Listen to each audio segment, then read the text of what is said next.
Yeah! Työnnä!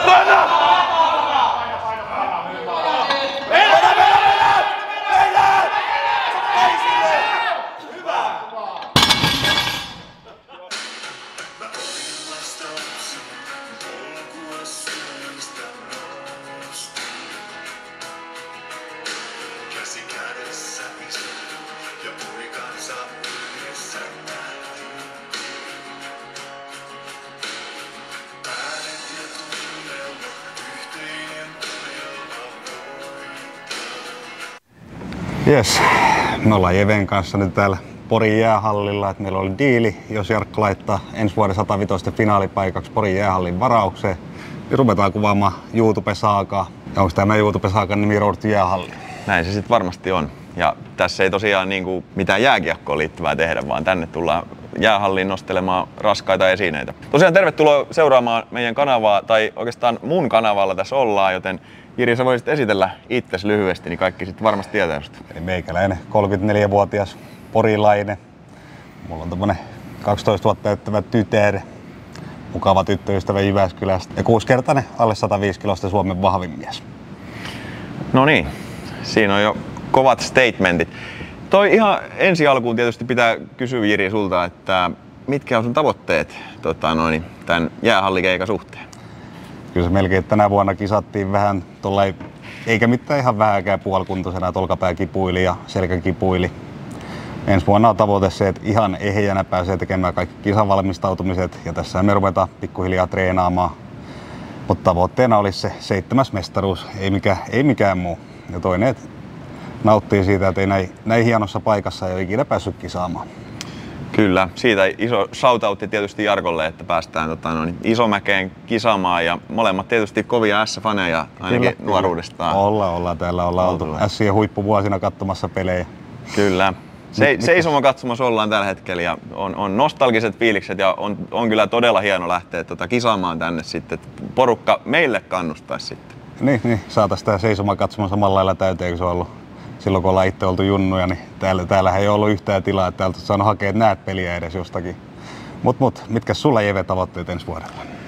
No, tietysti olla ensimmäistä kertaa se Suomen vahvin mies alle 105 kiloisissa.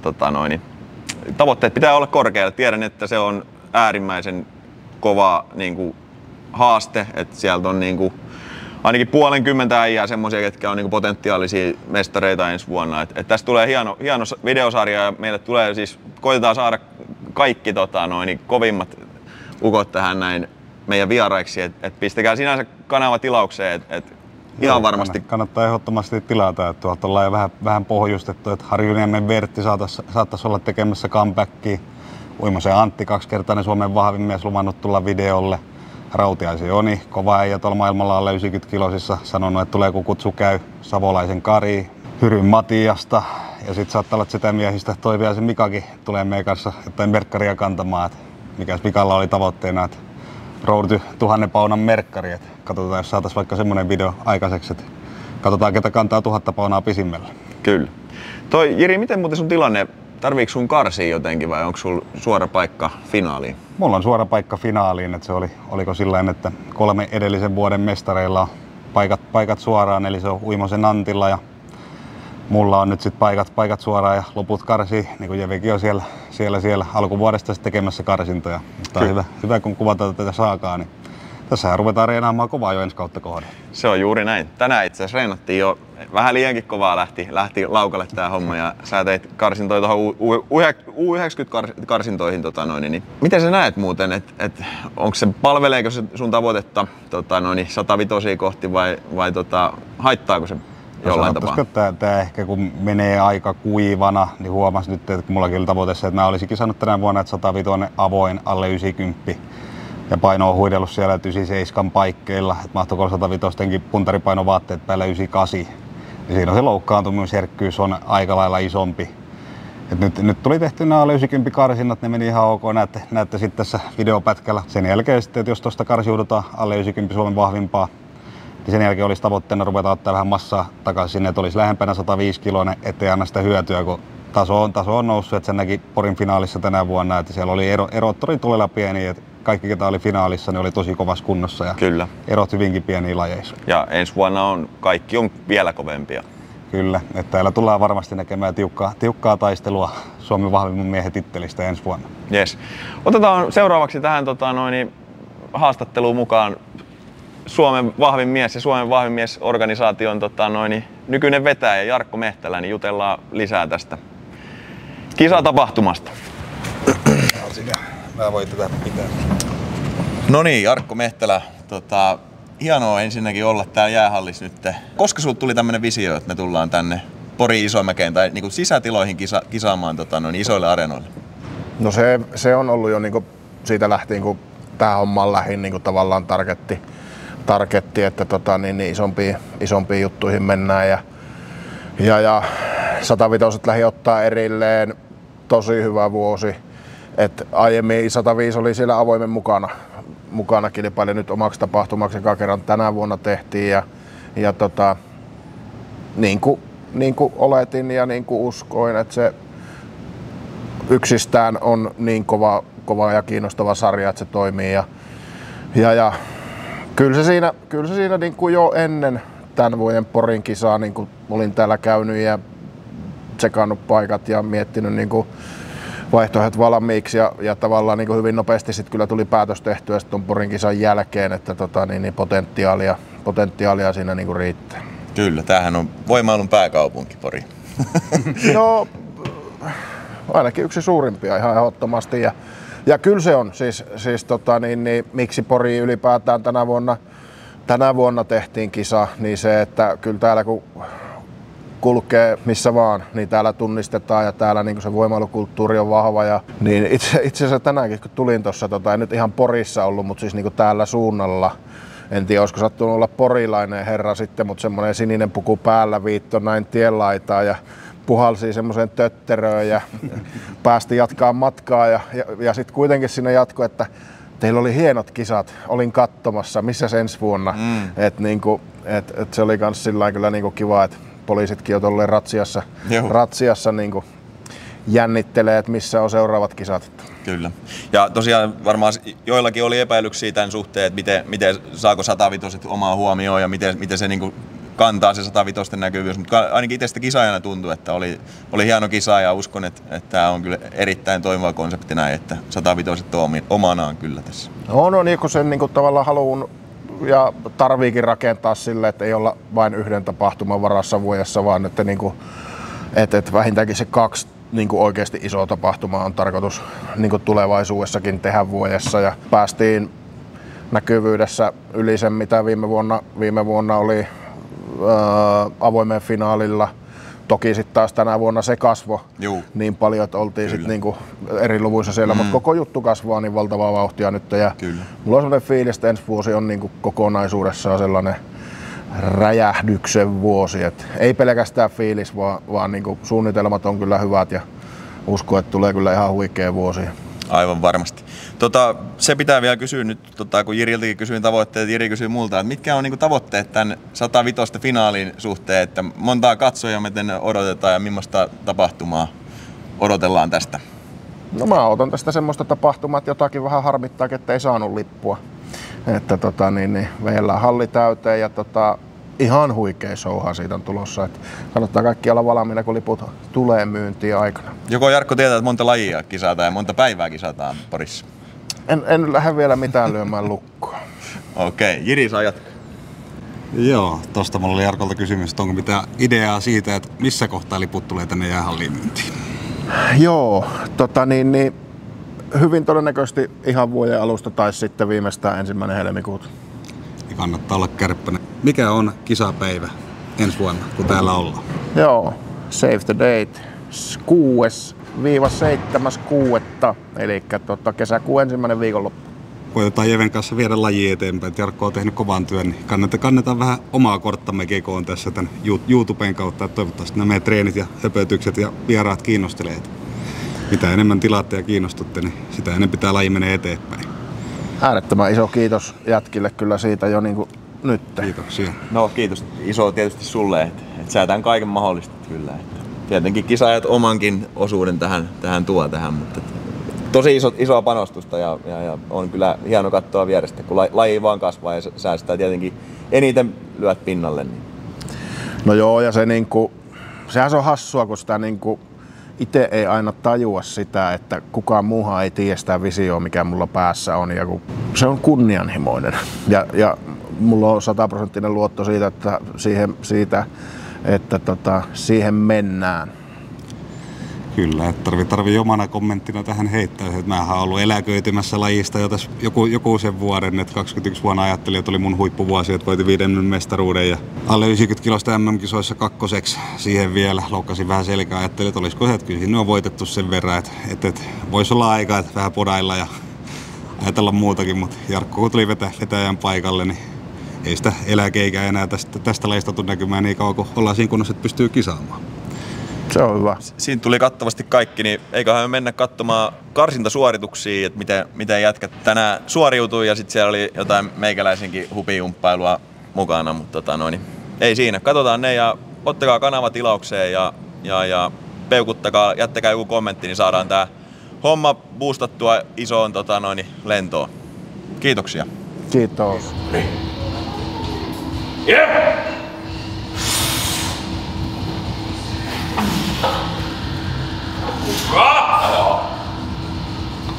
Työnnetty enää!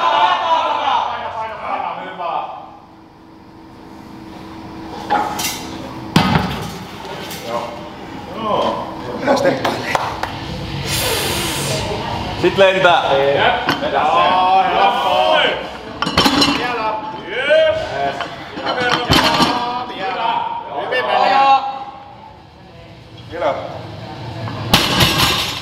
Olisiko tullut 8 vai 10? Jiri teki tässä karsintasuorituksiin suhteellisen varmoja ja kohtuullisen helppojakin nostoja. Osittain tätä selittää se, että Jirillä on nyt lauantaina Bots Kokkolassa joukkuekilpailut ja tämä kuvattiin viikkoa ennen näitä kisoja, joten Jiri varmasti jätti hiukan verran pankkiin näissä suorituksissa. Tukkipunneruksessa Jiri otti 125 kiloa, mikä oli käsittääkseni jopa hänen season best rauta.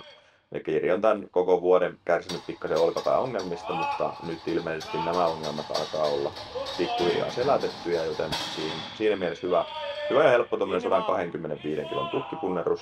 Sitten maastavedossa Jiri otti 260 ja 3, ja niin kuin tuossa videolla kysyinkin, että olisiko sillä tullut se 8 vai 10 toistoa, niin todennäköisesti jotain sitä luokkaa, että tosi paljon siinä jäi kyllä varoja, mutta Jiri oli päättänyt, että se tulee riittämään sitten tuonne U90 finaaliin tuommoinen suoritus.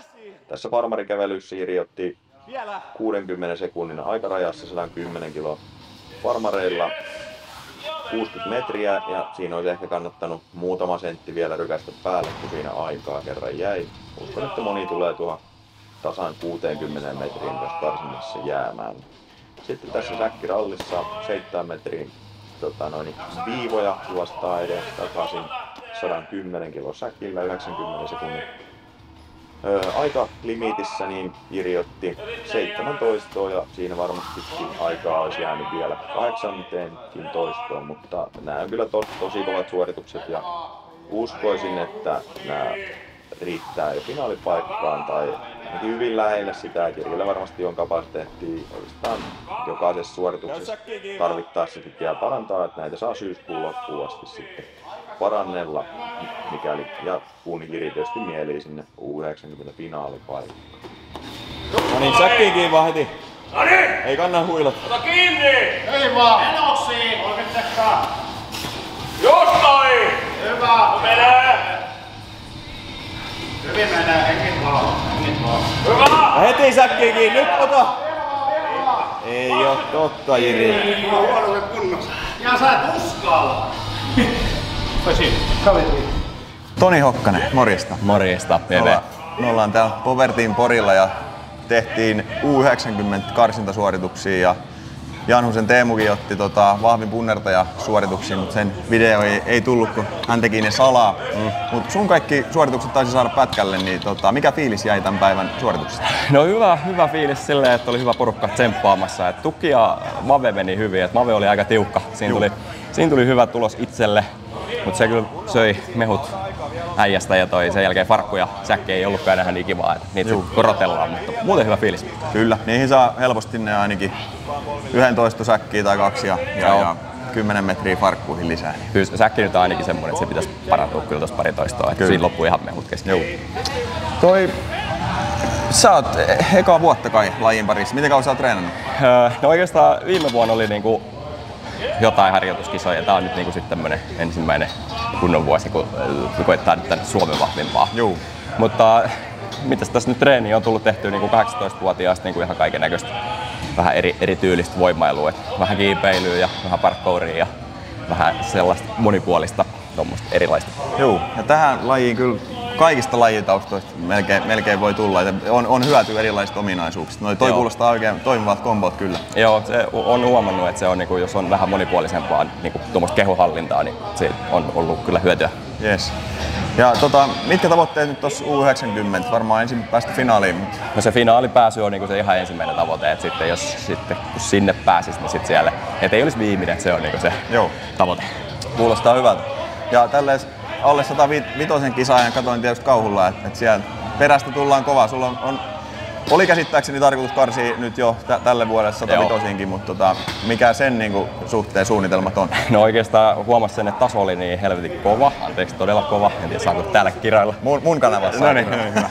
Eli todella kova taso oli siinä, niin toi vähän meni silleen pupupöksy ja sitten samaan aikaan ilmoitettiin tää 90, niin sitten tuli laihdutusdieetti ja päätin, että tänne sitten täysillä. Niinpä.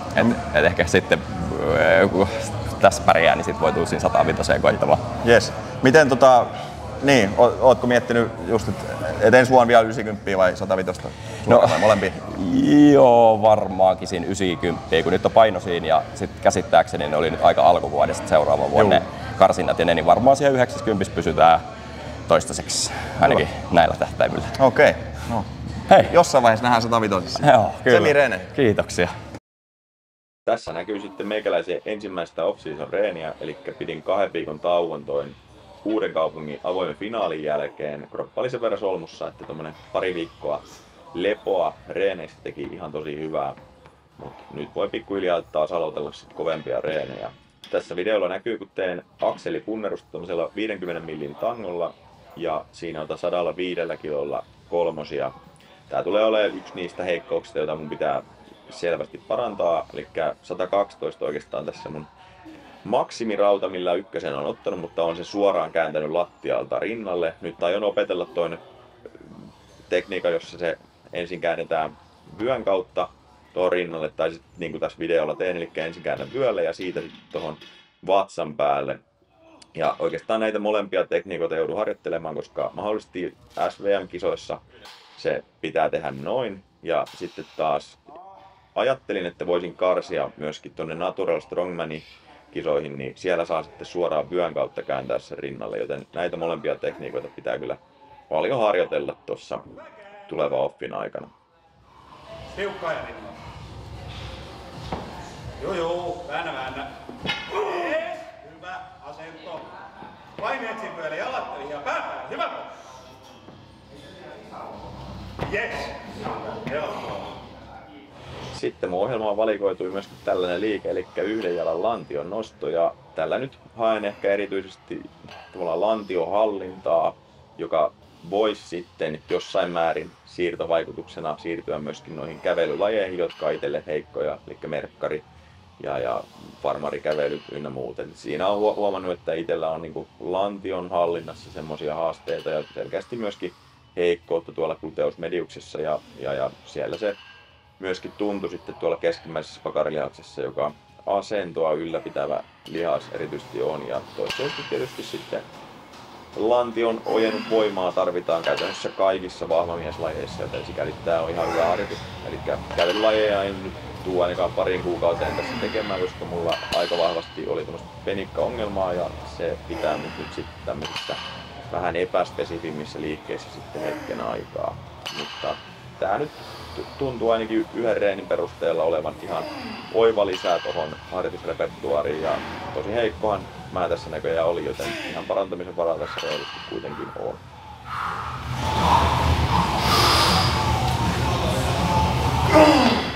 Sitten tähän reenin loppuun otin vielä säkin lastausta toi puomin yli ja tässä voisi niinku todeta, että tässä kohtaa reeniä tämä ei enää pysynyt kevyenä off-seasonin ensimmäisen reenin puuhasteluna, vaan niinku, sitten oli jo aika lailla kaikki pelissä. Ja tässä mennään itse asiassa toista sarjaa. Otin tuossa noin vitosen tällä 149 säkillä ensimmäiseen sarjaan ja ajattelin, että se saa kyllä riittää nyt tämän reenin osalta, mutta kappas kävi niin hassusti, että sitä ei tullut ollenkaan nauhalle, joten päätin sitten, että otan sen vielä uudestaan. Ja tässä kohtaa se alkoi kyllä selvästi painomaan, vähän liikaakin tuo säkin nostelu ja samalla mä tunsin tässä jo hyvin varhaisessa vaiheessa, että oli selkä hiukan kipeä, mutta mitä sitä nyt ei tekisi YouTube-kontsan eteen, joten päätin sitten jatkaa siitä pienestä selkäkivusta huolimatta ja no se oikeastaan nyt sitten se tulevan viikon sen jälkeen kyllä vaivaili, mut ei se mitään. Oli tässä nyt sillain niinku senkin takia ajatukset, että ottaa tuolla 149 säkillä sarjaa, koska mä en oikeastaan halua aloittaa mistään 120 säkistä off-season reenejä, koska se on kuitenkin tosi helppo säkki itselle, joten kyllä katseet on enemmänkin tuossa 160 säkissä, mikä Meisalilla on. Tää on sama säkki siitä, mutta siinä on vaan 11 kiloa vähemmän painoa, joten näin, että se on ihan hyvä aloitus kuitenkin tällä offikaudella, ja koska kyseistä säkkiä ei Meisalilla ole, niin ajattelin, että otetaan sillä noin 15, joka on toistohaarukan ylärajaksi itselleni tässä asettanut. Ja ekalla sarjalla se tuli ihan kivasti, mutta tässä sitten toisella sarjalla se jäi hiukan vajaaksi. Tää säkki on mulle hyvä laji, mutta ajattelin tehdä siitä vielä paremman laji, että tavoitteena, että Suomessa häviäisin ihan korkeintaan Törrön Mikalle tässä lajissa.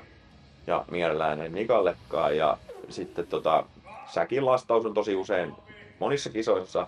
Ja niin kuin puhuin tuosta Natural Strongmanista, niin sinne kyllä kanssa haluaisin lähteä koittamaan.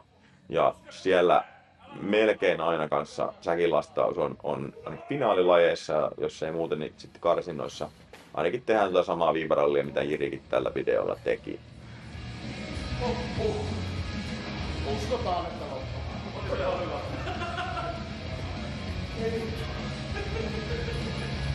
Älkää jättäkö kiviä roikkumaan ja kiitos jos katselit videon tänne asti ensi kertaa.